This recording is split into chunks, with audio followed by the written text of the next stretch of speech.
신약성경 마태복음 1장 1절, 마태복음 1장 1절, 그리고 1장 16절에서 17절, 1장 16절에서 17절, 마태복음 1장 1절, 그리고 마태복음 1장 16절에서 17절 두 곳의 말씀입니다. 신약성경 페이지 수로는 1페이지입니다.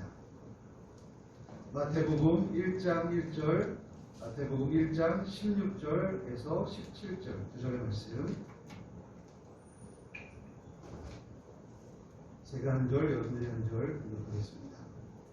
아브라함과 다윗의 자손 예수 그리스도의 계보라. 야곱 마리아에 남편 요셉을 낳았으니 마리아에서 그리스도라 주하는 예수라 하시니라.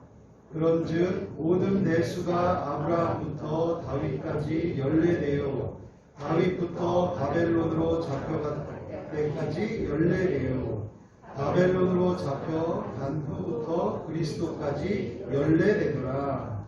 아멘. 주보를 참조하셔서 오늘 요절 말씀 마태복음 1장 16절, 마태복음 1장 16절 말씀 다시 한번 공독하도록 하겠습니다. 시작.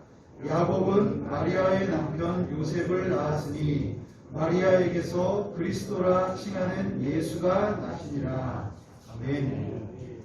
믿음의 족보라는 말씀의 제목으로 목사님께서 말씀 보내주시겠습니다.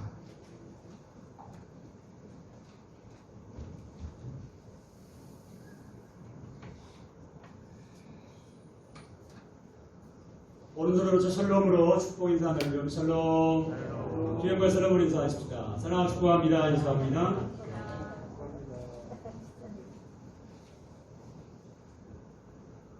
추석을 앞두고 가족들이 모이면 손주들도 생각하게 되고 후손들도 생각하게 된 것 같아서 추석 명절 앞두고 설교를 족보라는 제목으로 함께 생각해 보려고 준비하다가 우리 성도님들의 가족의 족보는 어떨까 그런 생각을 해보고요.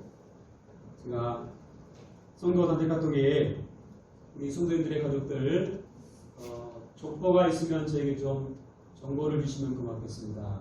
이렇게 요청드렸는데 몇 분이 이렇게 반응을 해주셔서 먼저 말씀드린 잠깐 함께 나누고 말씀을 시작하려고 합니다. 여러분의 집에 족보가 있으신가 모르겠는데요. 제가 요청드릴 것은 믿음의 족보를 좀 답신 주셨으면 했는데 근데 우리 김용원 권사님 믿음의 족보를 좀 살펴보겠습니다. 남편 되신 분은 장로이셨고요. 먼저 하나님 나라 입성하셨습니다. 권사님 되시고 자녀들이 5명 있는데 집사가 4명, 목사 사모 1명, 자녀 가족들 중에 목사 1명, 장로 1명, 집사 2명이고요. 손주들이 10명인데 믿음 안에 있는 귀한 자손들이십니다.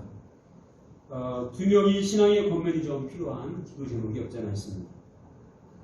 우리 교회에서 아마 가장 믿음의 손자들이 있는 가족 중 하나가 장정문 장로님이신데요. 이 장로님은 할머님이 집사님이셨고 할아버지 형님이 안수 집사님이셨고요. 할아버지 자손 중 목사가 2명이시고 그 자녀들 중도 목사가 있으시답니다. 아버님이 장로님이셨고 어머니 권사님, 우리 편지에 그런 말씀하셨어요. 아버지 자녀가 5명인데 모이면 예배가 먼저 생각되는 가정이다. 귀한 고백을 하셨어요. 장로님 계시고 또 아내 되신 권사님 계시고 자녀 아들이 있는데 세례받은 성도이고요. 손주가 2명이고 특별히 아드님과 후손들의 신앙의 권면이 좀 필요한 그런 그 제목이 있습니다. 우리 임용희자님도 다시 주셨는데 우리 친정아버지 되시는 우리 임용희 성도님 먼저 하나 요청하셨고요. 남편 되시는 김기태 집사님 그리고 집사님 자녀 2명 믿음 안에 하고 있습니다. 이 자녀 1명 또 이 기도의 권면이 더 필요한 자녀가 있습니다. 제가 족보를 먼저 믿음의 족보를 여러분에게 소개한 이유는요. 여러분도 우리 추석 명절 받아서 우리 가족의 믿음의 족보는 좀 어떨까 한번 기록해 보시고 또 자녀를 만나시는 권면들 좀 하시고 믿음 안에서 세워질 수 있도록 특별히 힘써 주시기를 당부를 드립니다. 내 가정이 믿음의 족보를 한번 기록해 보시고 앞으로 믿음의 족보를 만들어 나가기 위해서 최선을 다할 수 있기를 예수님의 이름으로 축복합니다. 성경에요. 족보가 기록된 성경이 몇 성경이 있는데 먼저 창세기, 신명기, 우리 잘 알고 있는 역대상하, 에스라, 느헤미야, 오늘 함께 살펴본 마태복음, 그리고 누가복음에 족보들이 기록이 되어 있습니다. 이 족보는요 두 가지 종류로 기록된 것을 볼 수 있어요. 누가 누구의 아버지라는 식의 상향식 족보가 있고요. 누구는 누구의 아들이다 이런 하향식 족보 두 가지 형태가 있습니다. 이제 우리가 함께 살펴봤던 이 마태복음은요 하향식 족보가 되겠습니다. 누가 누구를 낳고 탄생을 반복해서 생명의 흐름을 우리에게 보여주고 있는 부분이 되겠습니다.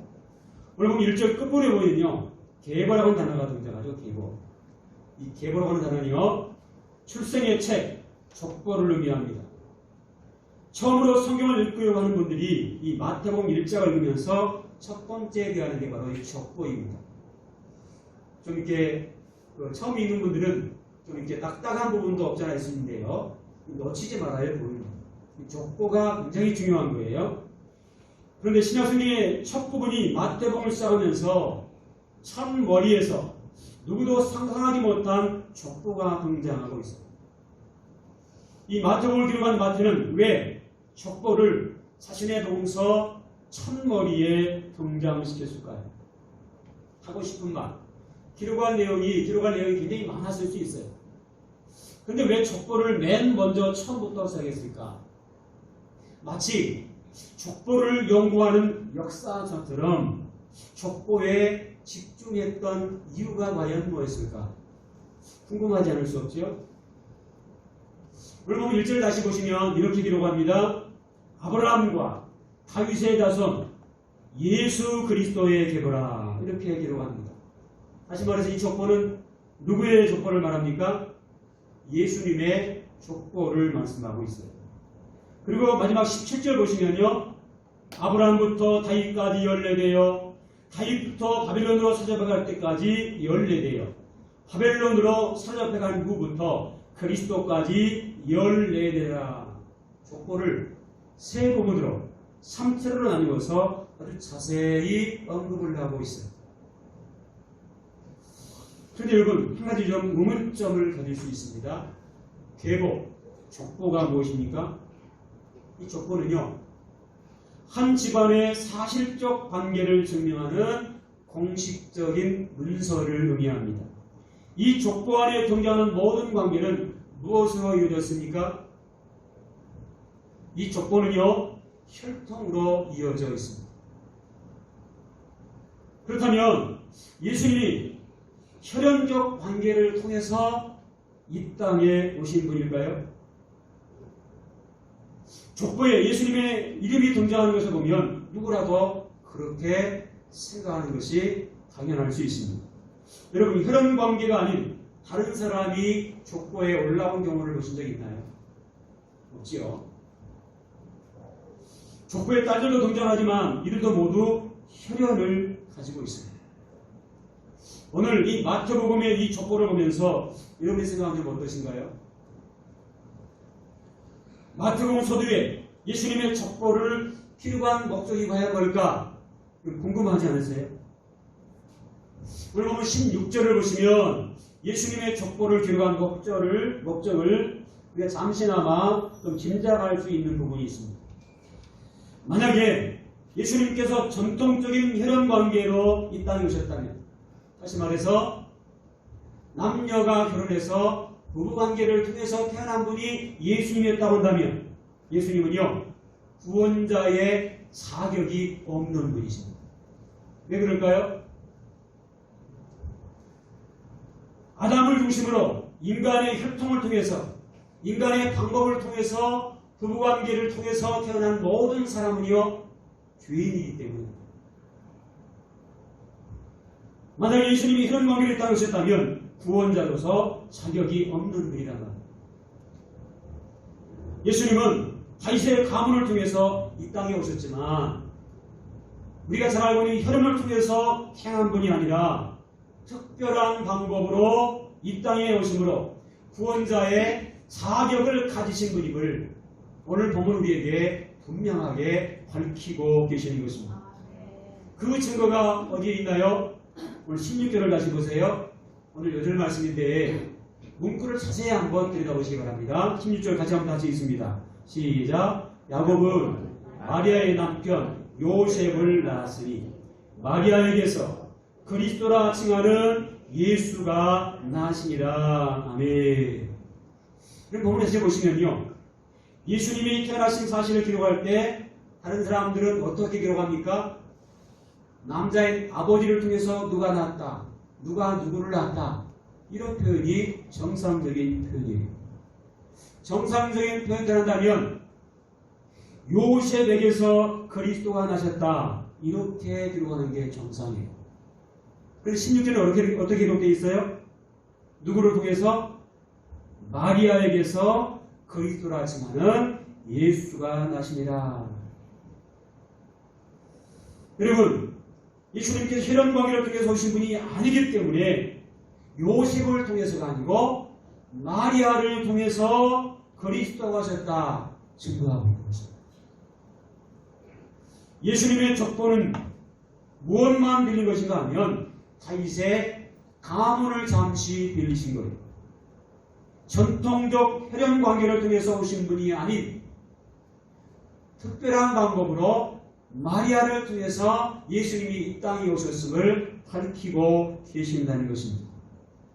다시 말해서 예수님은 구원의 자격을 가지신 분으로 이 땅에 우리에게 오셨다라고 하는 것입니다.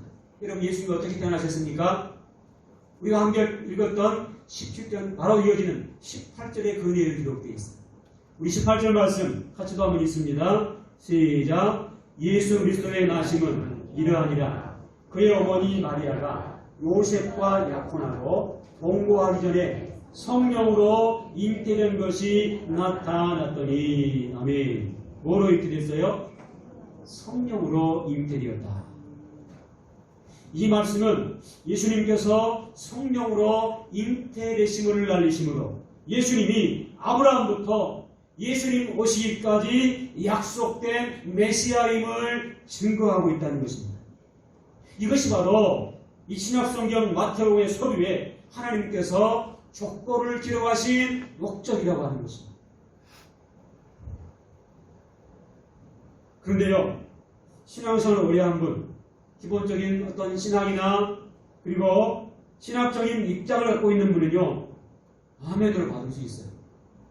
초신자이거나 안 믿는 분이 이 말씀 제한되면 어떤 식을 가질까요? 이상할 수밖에 없어요. 한편으로 이거 이소부한가? 전설의 고향인가? 그런 느낌을 받을 수도 있단 말이에요. 자, 그래서 성경이 이 사실을 문서로 족보로 증명하고 계시다는 거예요. 예수님은 어떤 분이시냐? 첫째로 예수님은 언약된 약속한 메시아라고 하는 거예요. 이 사실을 증명하기 위해서 선조인 언약의 계보인 아브라함을 등장시키고 있는 것입니다. 아브라함부터 다윗까지 이 족보를 밝히시는 것은 예수님이 어떤 분이신지, 예수님이 누구신지를 밝히시는 것입니다. 이 아브라함은요, 언약의 대표자를 말합니다. 예수님이 아담과 하와에게 약속된 메시아이심을 아브라함의 족보를 통해서 스스로 증명해 보여준다라고 하는 거예요. 예수님이 구약성경부터 언약, 약속된 메시아임을 아브라함의 이 족보를 통해서 스스로 증명해 보여주고 계시다라고 하는 것입니다. 두 번째로 이 메시아는 왕적 권세를 가지신 메시아이십니다. 다윗부터 바빌론 포로까지 역사를 통치하시고 움직이신 분이 누구신가? 바로 이 메시아 예수님이라는 거예요. 역사의 흐름, 역사를 주관하신 분이 바로 예수님 메시아이심을 증거하고 있다는 것입니다. 역사에도 수많은 왕들이 있었습니다. 그런데 그 왕들과 그 나라를 통치하시고 다스리신 분이 누구시냐? 바로 예수님이시라는 거예요. 예수님은 왕적 권세를 가지신 분이라는 겁니다. 인간의 육적 영의 모든 것을 다스리신 분, 그분이 바로 하나님이시고 우리가 믿는 예수님이라는 것입니다. 그래서 예수님은 이 땅에 만왕의 왕으로 오셨다, 그런 표현을 하시는 것입니다. 예수님 우리의 육과 우리의 정신과 우리의 영적인 모든 부분까지 다스리시는 왕의 권세를 가지신 전능하신 주님이신 줄로 믿습니다. 이 모든 것은 역사성을 가지신 메시아이심을 밝히고 있습니다. 역사는 사실을 말합니다. 바벨론 포로부터 그리스도가 이 땅에 오실 때까지 여러분 어떤 시기인지 아십니까? 이 시기를 암흑과 같은 시기다, 그렇게 말합니다. 이 암흑과 같은 시기에서도 그리스도께서 세상을 구원할 메시아로 오셨음을 사실적으로 증명하고 계시다는 것입니다. 역사가 혼돈 가운데 빠질 때가 있었어요. 이 역사의 혼돈 가운데 빠지고 있었지만 예수님이 오신 것은 그 누구도 부인할 수 없는 사실, 역사적 사실이라고 하는 것입니다. 사실 이스라엘 백성들이 바벨론 포로 시대를 겪었는데 이 포로 시대는요, 이스라엘 역사의 가장 큰 수치스러운 시대입니다. 이스라엘 백성들이 하나님 섬기지 않고 우상을 섬기고 죄악 가운데 빠졌을 때 나라는 무너지고 망하고 수많은 백성들이 바벨론으로 포로에 끌려간 시대, 그 시대가 바벨론 포로 시대예요. 그러나 그 역사도 하나님이 통치하시고 다스리고 계셨습니다. 70년을 다시 돌아오게 하시고 다시 그들에게 구속 역사를 펼쳐나가게 하십니다. 중요한 사실은요, 이 역사가 무엇을 말하느냐? 누구도 부인할 수 없는 메시아의 역사성을 증거하고 계시다라는 것입니다. 이 역사적 사실은 예수님이 이 땅에 우리의 구주로 오셨음을 증거하고 계시다고 하는 것입니다. 중요한 것은요, 이 족보를 통해서 예수님이 누구신가를 밝히시고 계시다는 것입니다. 예수님은 이 땅에 그냥 오신 게 아니에요. 약속된 분, 언약의 주님으로, 만왕의 왕으로, 역사의 주인으로 이 땅에 오신 분이신 줄로 믿습니다. 사람들은요, 족보를 통해서 자기의 뿌리를 알게 되어 있습니다.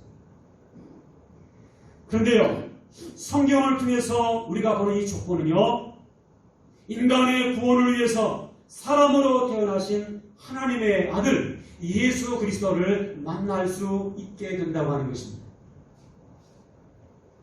바라기는 성경을 읽고 말씀을 들을 때마다 성경에 기록된 이 족보들, 말씀들을 통해서 우리를 구원하기 위해서, 나를 구원하기 위해서 내 곁에 우리 곁에 오신 예수 그리스도를 인격적으로 만날 수 있기를 예수님 이름으로 축복합니다. 사랑하는 성도 여러분, 우리에게도요 족보가 있습니다. 여러분, 족보가 무엇을 의미합니까? 우리의 현 주소를 의미합니다. 그런데 이 족보를 내놓으면 우리가 역사적 예수님을 절대로 부인할 수 없는데 이 역사적 예수님을 부인한다고 합니다. 성경에 분명하게 예수님의 족보, 예수님의 존재, 예수님이 어떤 분이신가를 밝히 말씀하고 있는데 이 사실을 증명함에도 불구하고 여전히 예수님을 부인하는 분들이 있다는 것입니다. 예수를 부인하는 종류는요, 예수를 부인하는 종류는 여러 가지가 있어요. 첫 번째로 아예 예수님의 존재를 불신하는 자들이 있습니다. 아무리 전해도 불신하는 불신자들을 말합니다. 두 번째는요, 잘못된 것을 받아들이는 일도 없지 않아 있다는 것입니다. 예수님은 사람을 구원하기 위해서 사람의 몸, 인성을 가지시고 이 땅에 오신 분입니다. 그래서 예수님은요, 인성과 신성을 동시에 가지신 분이세요. 그런데 어떤 분은요, 하나님만 믿는 사람이 있다는 것입니다. 어떤 자들은 예수님을 부인하기도 하지만 어떤 사람들은 예수님의 인성 또는 예수님의 신성을 부인하는 분이 있다는 거예요. 그 안타까운 것은요, 예수님을 부인할 뿐만 아니라 자칭 자기가 예수다, 자신이 메시아다, 하나님 자리에 올라간 사람도 있어요. 참으로 안타까운 일이 아닐 수 없죠. 그런데 우리가 또 놓치지 말아야 할 중요한 사실 한 가지 있어요. 가장 무서운 세력이 뭔가 하면요, 겉으로는 예수님을 인정하는 것처럼 보여요. 그런데 실상을 내면에 들여다보면 예수님을 부인하거나 예수님을 믿지 않는 불신앙적 태도를 보이는 사람들이 많이 있다는 것입니다.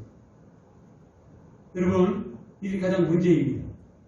이들은요, 교회 안에 발을 들여놓고 있어요. 그런데 정작 그들 안에 불신의 마음이 있어요. 교회는 다니는데 모양만 예수 믿는 사람일 뿐 그들 안에 신앙의 실상이 없어요. 매사에 부정적이고요. 그 부정적인 말, 행동 때문에 여러 사람들에게 상처를 주고 갈등을 유발하고 교회에 시험거리를 주기도 해요. 이런 사람이 나중에요, 방해 세력이 돼서 결국 교회를 무너지게 하는 경우도 없지 않았다는 것입니다. 제가 말씀드렸지요. 우리 화단에도요, 안타까운 그런 교회 한 중직자가 계시는데 자신의 손으로 교회를 세우고 자신의 이름으로 교회에 듣기까지 했는데 교회 나가라 쫓아내는 거예요. 여러분, 안타까움이 아닐 수 없죠. 역사적 예수님으로 우리 곁에 오신 그 예수님을 겉모양만 있을 뿐 철저하게 부인하는 무서운 세력 중에 하나입니다. 여러분, 마태가 예수님의 겉보를 첫머리에 등장시킨 것은 바로 믿음 좋다고 하는 이 유대인들에게, 유대인 안의 불신 세력들에게, 다시 말해서 율법을 알지만 예수님을 부인한 자들에게 예수님의 살아계심, 예수님의 메시아 되심을 분명하게 알려주고 싶었던 것입니다. 우리도 이 마태가 기록한 이 족보를 통해서 우리가 인정해야 할 분이 계세요. 바로 예수님이세요. 예수님이 우리의 구세주 되신다, 우리의 메시아 되신다, 이 사실을, 이 증거를 받아들여야 된다는 것입니다.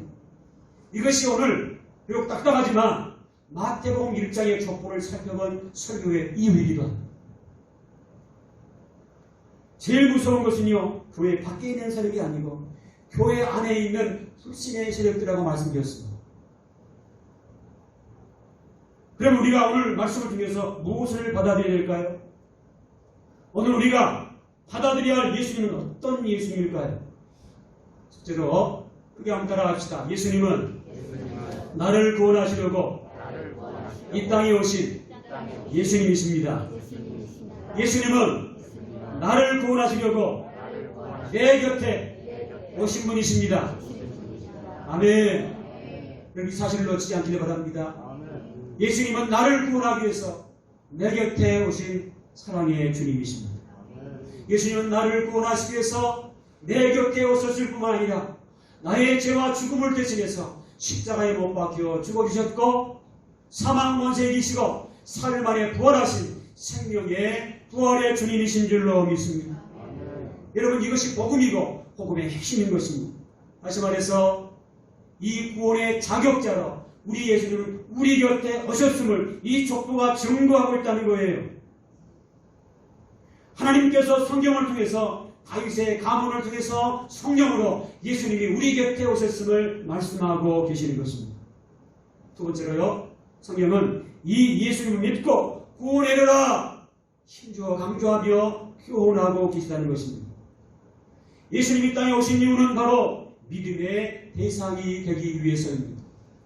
죄 가운데 빠져있는 영혼, 그 죄 가운데 거할 때 지옥 갈 수밖에 없는데 그 죄의 문제 해결하고 구원받도록 하시기 위해서 하나님이신 그분이 인간의 몸을 입고 이 땅에 우리 곁에 오신 분이 예수님이시라는 것.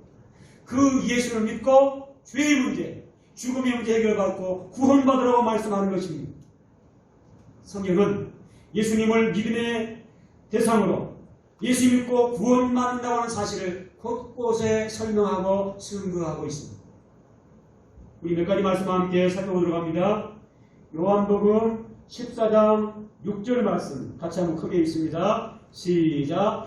예수께서 이르시되 내가 곧 길이요 진리요 생명이니 나로 말미암지 않고는 아버지께로 올 자가 없느니라. 아멘. 예수님 어떤 분이세요? 길이고 진리고 생명이심을 증거합니다. 그러므로 예수님을 구원의 이름으로 믿고 천국 갈 수 있음을 우리에게 증거하고 있는 것입니다. 사도행전 16장 31절 말씀도 같이 한번 긁고 있습니다. 시작. 이르되 주 예수를 믿으라. 그리하면 너와 내 집이 구원을 받으리라 하고. 아멘. 누구를 믿으라고요? 예수님을 믿어야 나와 내 집과 내 우선이 구원의 은혜를 누리게 될 줄로 믿습니다. 로마서 10장 17절 말씀 또 같이 한번 크게 있습니다. 로마서 10장 17절 시작. 그러므로 믿음은 들음에서 나며 들음은 그리스도의 말씀으로 말미암았느니라. 아멘. 여러분, 믿음은 어디서 나요? 들음에서 나요. 들음은 그리스도의 말씀에서 믿는다는 거예요. 왜 우리가 성경을 읽어야 되느냐? 왜 하나님 말씀을 들어야 되느냐? 그래야 믿음이 생길 수 있어요. 그래야 구원을 받을 수 있어요. 우리가 새끼 밥을 먹듯 우리 영혼의 양식 성경을 읽고 하나님 말씀을 들어야 내 영혼이 성장하고 구원이 이룰 수 있단 말입니다. 사도행전 4장 12절 말씀 너무 중요한 말씀이에요. 크게 같이 한번 더 있습니다. 시작. 다른 이로서는 구원을 받을 수 없나니 천하 사람 중에 구원을 받을 만한 다른 이름을 우리에게 주신 일이 없습니다 하였더라. 아멘. 따라합시다. 구원은 오직 예수님을 통해서만. 아멘. 이 땅에 수많은 종교가 있고 자칭 메시아라는 사람들이 많이 있는데 가짜예요. 오직 예수님만이 구원의 주님이신 줄로 믿습니다. 우리가 함께 살펴봤더니 모든 말씀들이 예수님을 믿음으로 구원받는다는 사실을 힘주어 강조하고 있는 것입니다. 우리 모두 주신 말씀을 마음에 깊이 새기고 주신 말씀을 통해서 반드시 그리스도를 구주로 믿고 예수를 믿고 구원받아 영생의 축복을 누릴 수 있기를 예수 이름으로 축복합니다. 여러분, 우리에게도 사명이 있습니다. 예수 믿는 순간부터 우리는 사명자로 선택받은 백성이에요. 내가 믿은 예수, 내가 알고 있는 구세주 메시아, 나만 알고 믿을 것이 아니라 이 예수님을 내 자손들에게, 내 우선들에게, 내 육세계에 증거해야 할 사명이 있단 말입니다. 이 사명은 모든 가족이 예수 믿고 구원받아 믿음의 족보를 이루어가는 그런 중요한 사명인 것입니다. 다른 사람 따지기 전에요. 우리 가문부터 예수를 구주로 믿는 믿음의 가문들이 될 수 있기를 축복합니다. 우리의 가문, 이게 족보예요. 서두에 말씀드렸던 세 가정의 믿음의 족보가 있듯 이제부터 나라부터 시작해서 내 자식, 내 우선, 자자손손 믿음의 가문들이 될 수 있기를 축복합니다. 우리 가문이 믿음의 족속, 믿음의 가문이 되어야 돼요. 잘못 살아도 돼요. 부자니도 좋아요. 반드시 놓치지 말아야 할 것. 그것은 믿음의 가족, 믿음의 족보인 것입니다. 크게 한번 따라서 합시다. 우리 모두 믿음의 족보를 만들어 갑시다. 아멘. 여러분, 내가 믿음의 족보를 만들지 않으면요, 내 자손들 안타깝지만 지옥 갈 수밖에 없습니다. 나와 내 후손들의 족보가 멸망의 문서가 돼서 되겠습니까? 반드시 꼭 믿음의 족보를 계속 이어갈 수 있기를 예수 이름으로 축복합니다. 기도하실 때마다 놓치지 마시고요. 주여, 내 가족과 후손들이 믿음의 족보를 만들어가게 하시옵소서. 하나님께서 기뻐하시는 믿음의 명문 가문들 되게 하시옵소서. 기도하시길 바랍니다. 그리고 믿음의 족보, 믿음의 명문 가문들이 되기 위해서요, 내가 먼저 경건생활에 최선을 다하시기 바라요. 주신 직분, 주신 사명에 충성을 다할 수 있기를 축복합니다. 김재현 목사님이라는 분이요, 신앙 명문가의 자녀들이라는 책을 지으셨는데요, 이 책에 보면 감리교 창시자인 존 웨슬리 가문이 등장합니다. 백정 출신이면서도 우리나라 최초의 의사가 된 박서양님의 가문이 등장합니다. 철저한 11조 생활로 거부가 된 록펠러 가문을 소개하고 있습니다. 목사, 장로, 교수, 대법관 등 신앙의 명문가를 이룬 이경직 목사님의 가문도 소개하고 있습니다. 1대1대 3대 4대 장로님 가문이 되어서 한 교회를 4대째 섬기고 있는 이철상 장로님의 가문도 소개하고 있습니다. 8명의 목사, 30명의 장로를 배출한 김덕호 장로님의 가문도 소개하고 있습니다. 매년 자손들이 선교의 꿈을 꿈고 온 가족들이 단기 선교 여행을 떠나는 박용훈 목사님의 가문도 소개하면서 많은 믿음의 가문들을 소개하고 있습니다. 여러분 이 책을 꼭 보시고 참고하셨으면 좋겠습니다. 여러분 신앙의 명문가가 어떤 가문일까요?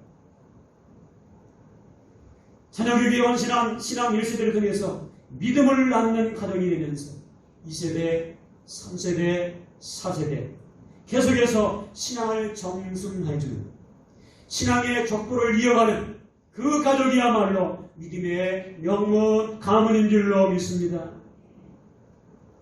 부모 되신 여러분에게 축복권이 있음을 아십니까? 성경은요, 부모들이 자녀를 축복할 축복권이 있음을 증거하고 있습니다. 저도 매일 특별한 자녀를 위한 행위가 없지만 자녀의 또 새벽마다 자녀를 위한 축복기도를 놓치지 않고 하고 있습니다. 여러분도 축복할 수 있고요. 그 축복은 자녀를 일으켜 세우고 믿음의 명문 가문을 이룰 줄로 믿습니다.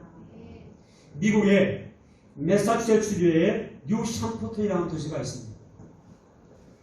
35,000의 작은 도시인데요. 그런데요, 이 작은 도시가 미국 최고의 관광 명성지라고 합니다. 이곳이 특산물이 있는 것도 아니에요. 대단한 관광 상품이 있는 것도 아닙니다. 볼만한 구경거리가 있는 것도 아닙니다. 아주 자그마한 오두막집이 하나 있는데 그 집을 보기 위해서 유명 관광지로 추천이 되고 많은 사람들이 찾는다는 거예요. 그 집 앞에 간판이 하나 있는데요. 이렇게 써 있답니다. 이 집은 미국 역사를 만들어낸 위대한 집입니다. 입교만 해도 감동이 되지 않습니까? 200여 년 전에요. 조나단이라는 분과 그의 아내 사라가 농사를 지면서 12명의 자녀를 낳았습니다. 그런데 4대, 5대가 흘러가면서 많은 믿음의 후손들이 생겼습니다. 부통령이 1명 탄생했고요.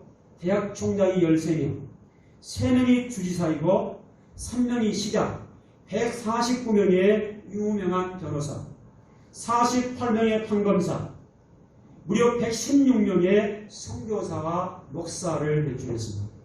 75명의 사업가, 25명의 발명가, 66명의 교수, 82명의 차관급 공무원, 68명의 유명한 의사 등 한결같이 주변 사람들에게 복덩어리가 되었고요. 주변 사람들을 행복하게 하고 무엇보다 거대한 나라 미국을 행복하게 만들었던 인물로 존경을 받고 있습니다. 여러분, 무엇이 이 엄청난 역사를 만들어낸 것일까요? 선종이 조나단과 사라는요, 그 자녀들에게 어버이에게 축복의 권세가 있음을 먼저 가르쳤다고 합니다. 아빠, 엄마가 복을 빌면 그 복이 자녀들에게 임한다는 것을 알게 되었고, 이 아빠, 엄마는 축복의 권세를 잃지 않기 위해서 늘 기도에 매달렸다는 것입니다. 그리고 기도하고 자녀를 늘 축복했다는 것입니다. 아버지, 어머니의 기도를 받은 자녀들은요, 아버지, 어머니가 축복하면 나에게 복이 임한다. 이 믿음이 있어 그렇게 자라주고 믿음의 명문가를 이뤘다는 것입니다. 여러분, 좋은 일이 있을 때 하나님 앞에 감사하시고 어려운 일이 있을 때 하나님 앞에 기도하는 기도의 능력이 바로 이 가문의 명문 가문을 이뤘다는 것입니다. 이 엄청난 명문 가문의 비결 다른 데 있지 않습니다. 부모의 축복이 있었고 그 축복을 받은 자녀들이 아름다운 신앙의 계보를 계속 이었기 때문에 가능한 일이었다고 하는 것입니다. 한국에도요, 훌륭한 믿음의 가문들이 많이 있으신데 김용희 선교사님 가족을 소개하고 설교를 마무리하려고 합니다. 이분은 운명을 같이 하는 200여 명의 선교사와 무소유로 공동체 생활을 하면서 순회 사역을 하는 분인데요. 이분에게 5명의 자녀가 있습니다. 소장님은 그 자녀 모두를 선교사로 서원하도록 결단을 하게 있고요. 멋진 신앙의 삶을 살고 있다고 해요. 언젠가 순회 선교사들 중에 큰아들이 사역하는 말라리아가 창궐하고 가장 가난한 나라 중에 한 나라인 서부 아프리카 국가에 방문했을 때 아들과 함께 며칠 거기서 머물게 됐다고 해요. 곳에서 아들과 함께 지내다가 돌아오는 날 안타깝잖아요. 이 어려운 곳에 아들을 혼자 남겨두는 것 마음이 아팠어요. 갈등이 생겼습니다. 밤새워 기도하기 시작합니다. 그리고 아침에 정신을 차리고 주변에 있던 종이박스를 하나 찢습니다. 그리고 그 종이박스에 자신의 영혼 깊은 곳에서 꺼낸 존재의 고백을 써놓고 돌아왔다고 고백을 합니다. 나중에요, 이 선생님의 생일을 맞이해서 아마 자손들이 다 모였던 것 같아요. 그때 큰아들이 케이크를 펴놓고 마지막으로 마이크를 잡고 아버지가 아프리카의 사역지에 오셨다가 떠나시면서 남겼던 그 카드, 찢어진 박스에 기록된 카드를 이야기하더랍니다. 아버지가 남겨주신 카드를 지금까지 벽에 붙여놓고 가슴에 새겼다고 고백합니다. 그때 아버지 송사님이 아들 송사님에게 남긴 고백 카드의 내용은 다음과 같습니다. 사랑하는 아들아, 우리 땅끝에서 죽어서 하늘 복판에서 만나자. 큰아들이 다음과 같이 또 말합니다. 저희 장기 사역지를 기도하던 중에 지구촌의 마지막 테러 국가라고 하는 잊혀진 땅, 그 민족을 생각나게 해주셔서 그리로 결정했습니다. 믿음의 선배가 되어주셔서 고맙습니다. 그러면서 한마디 듣지 않습니다. 땅끝에서 죽어서 하늘 복판에서 자랑스럽게 만나고 싶습니다. 저는 이걸 읽으면서요, 가슴이 뭉클하더라고요. 감동을 주는 정말 위대한 믿음의 고백이 아닐 수 없습니다. 이 가정이야말로 하나님께서 기뻐하시는 믿음의 가정이요, 믿음의 족보를 이어가는 우리 모두에게 교훈이 되는 가정이 아닌가 생각합니다. 그리고 기도 제목이 저희 좀 드리겠습니다. 우리 좋은 교회와 좋은 교회 성도의 가정들이 하나님께서 기뻐하시는 믿음의 가정들이 되게 하시고 믿음의 족보를 계속 이어가게 하시옵소서. 여러분의 기도 제목이 될 수 있기를 축복합니다. 우리 모두가 땅끝까지 성교할 수는 없어요. 그러나 할 수 있는 게 있어요. 내가 살고 있는 지금 이 지역에서 내가 최선을 다해서 경건한 신앙의 삶을 살아가는 것입니다. 그리고 맡게 된 직분, 맡게 된 사명을 다하는 것입니다. 더 중요한 것은 내 자식, 내 후손들 계속해서 믿음의 가문이 되게 하는 것입니다. 하나님이 기뻐하시는 가문, 하나님께 영광 돌리는 가문, 그래서 하나님께 칭찬받고 인정받는 믿음의 명문 가문을 이루는 것입니다. 그러기는 우리 좋은 교회와 좋은 교회 모든 성도들이 하나님이 기뻐하시는 믿음의 가정들이 될 수 있기를 축복합니다.